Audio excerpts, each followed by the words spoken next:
Intéressons-nous désormais à la question de l'incidence fiscale. Cela consiste à déterminer qui supporte la charge de l'impôt. Autrement dit, qui paye l'impôt. Vous allez me dire, cette question est triviale. Il suffit de regarder qui envoie le chèque au trésor public. Eh bien, il se trouve que d'un point de vue économique, les choses sont beaucoup plus subtiles. Prenons un bien et supposons que l'État impose une taxe pour chaque unité de bien vendu. Il convient désormais de distinguer deux prix, le prix PC, payé par le consommateur, et le prix PP, perçu par le producteur. L'écart entre ces deux prix est naturellement égal au montant de la taxe. On pourrait prendre une taxe proportionnelle, cela changerait nullement notre analyse.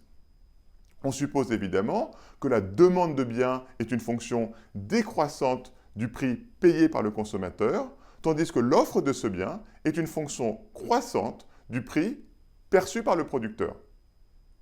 Pour étudier l'incidence fiscale, considérons deux scénarios diamétralement opposés. Dans le premier scénario, la taxe est intégralement payée par le producteur, tandis que dans le second scénario, cette taxe est payée par le consommateur. Supposons que la taxe est payée par le producteur. La transaction s'effectue donc au prix PC, payé par le consommateur pour acquérir le bien. Pour chaque unité de bien vendu, le revenu du producteur est inférieur à ce prix du montant de la taxe. Par conséquent, la courbe d'offre est translatée vers le haut du niveau de la taxe, ce qui aboutit à un nouvel équilibre où le prix payé par le consommateur est supérieur au prix qui prévalait avant la mise en place de cet impôt. On peut mettre ce problème en équation. Il faut que, à l'équilibre, la quantité demandée au prix payé par le consommateur soit égale à la quantité offerte au prix perçu par le producteur. Supposons désormais que la taxe est payée par le consommateur. La transaction s'effectue donc au prix perçu par le producteur. Pour chaque unité de bien acheté, le consommateur doit envoyer la taxe au trésor public. Par conséquent, la courbe de demande est translatée vers le bas du montant de la taxe, ce qui aboutit à un nouvel équilibre où le prix perçu par le producteur est inférieur au prix qui prévalait avant la mise en place de cet impôt. Le prix d'équilibre perçu par le producteur est la solution d'une équation mathématique telle que la quantité demandée au prix payé par le consommateur est égale à la quantité offerte au prix perçu par le producteur. Aux surprises!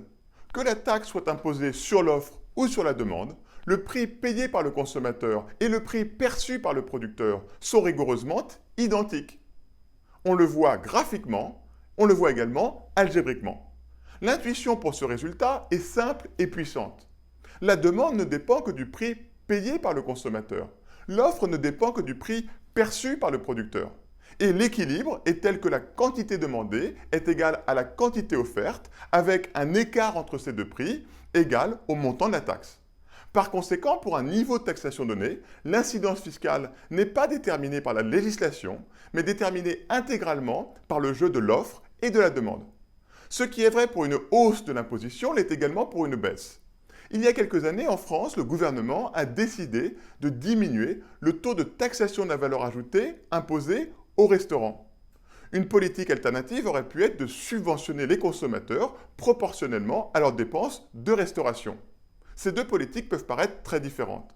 En réalité, d'un point de vue économique, elles sont rigoureusement identiques.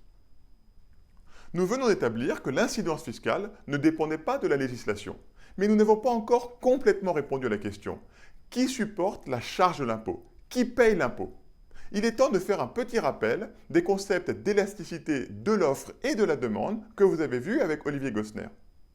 L'élasticité de l'offre est définie comme le pourcentage d'augmentation de la quantité offerte lorsqu'on augmente le niveau du prix de 1%. C'est une mesure de la sensibilité de la quantité offerte par rapport au niveau du prix. Si l'offre est très élastique, ça veut dire que la quantité offerte est très sensible au niveau du prix et par conséquent, la courbe d'offre est pratiquement horizontale. A l'inverse, si l'offre est très inélastique, la courbe d'offre sera presque verticale. De la même manière, plus la demande est inélastique, plus la courbe de demande est verticale. Soit P étoile le prix d'équilibre en l'absence de taxes. L'incidence fiscale est partagée entre le consommateur et le producteur. On peut définir l'incidence de la taxe sur le consommateur comme étant la différence entre le prix payé par le consommateur une fois la taxe mise en place, PC, et le prix P étoile qui prévalait avant la mise en place de la taxe. Cela correspond à l'augmentation du coût de la consommation pour le consommateur consécutif à l'introduction de la taxe. De la même manière, on peut définir l'incidence de la taxe sur le producteur comme étant la différence entre le prix d'équilibre P étoile qui prévalait avant la mise en place de la taxe et le prix PP perçu par le producteur une fois la taxe mise en place. Sur ce graphique, on peut voir que l'introduction de la taxe augmente le prix payé par le consommateur beaucoup moins qu'il ne baisse le prix perçu par le producteur. Cela est lié au fait que la courbe de demande est pratiquement horizontale alors que la courbe d'offre est beaucoup plus proche de la verticale. Autrement dit, l'offre est beaucoup plus inélastique que la demande. Cela illustre la conclusion générale selon laquelle la charge de l'impôt, l'incidence fiscale, est principalement supportée par le côté le plus inélastique du marché. Ces résultats sur l'incidence fiscale sont lourds de conséquences pour l'imposition des revenus du travail. Comme nous allons le voir en détail lors de la séance de cours numéro 7 consacrée au marché du travail, le niveau du salaire est déterminé par la rencontre entre l'offre de travail des ménages, qui est une fonction croissante du niveau des salaires, et la demande de travail des entreprises, qui est une fonction décroissante de ce salaire.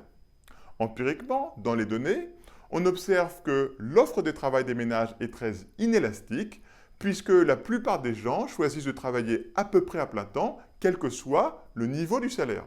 En revanche, la demande de travail des entreprises est très élastique, elle est très sensible au coût du travail. Il convient de distinguer plusieurs catégories de prélèvements obligatoires. D'abord, il y a l'impôt sur les revenus du travail qui sont payés par les salariés. Et puis, il y a les charges sociales qui financent les retraites, la santé ou encore l'assurance chômage. Ces charges sociales sont divisées en deux catégories. Les charges sociales patronales, payées par l'employeur, et les charges sociales salariales, payées par l'employé. Cette division des charges sociales entre employeurs et employés donne souvent lieu à des débats passionnés. Les syndicats font valoir que ces charges doivent être payées par l'employeur. C'est une question de justice sociale. Les employeurs prétendent le contraire, au nom de la préservation de leur compétitivité. Et vous savez ce que je pense de cette notion de compétitivité.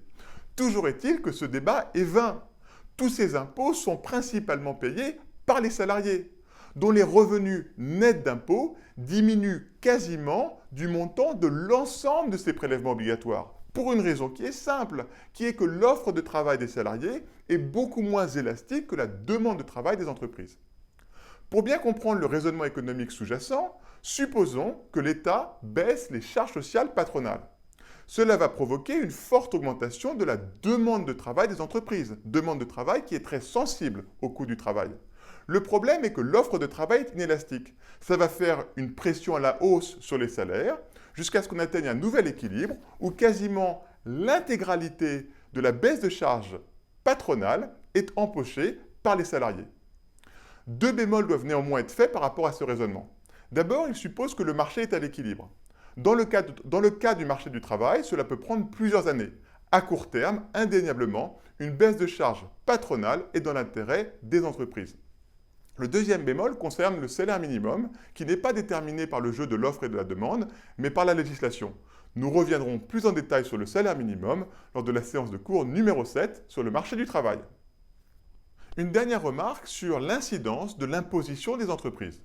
Contrairement à un cliché très largement répandu, les économistes se soucient exclusivement du bien-être des personnes. Par conséquent, on considère qu'une entreprise ne paye jamais un impôt. Lorsqu'on taxe une entreprise, on taxe en réalité les personnes physiques qui se cachent derrière, à savoir les actionnaires, mais également les employés et les consommateurs. Pour déterminer l'incidence fiscale de l'imposition des bénéfices d'une entreprise, il faut étudier l'interaction entre le marché financier, le marché du travail et le marché des biens. Une telle analyse en équilibre général est extraordinairement difficile.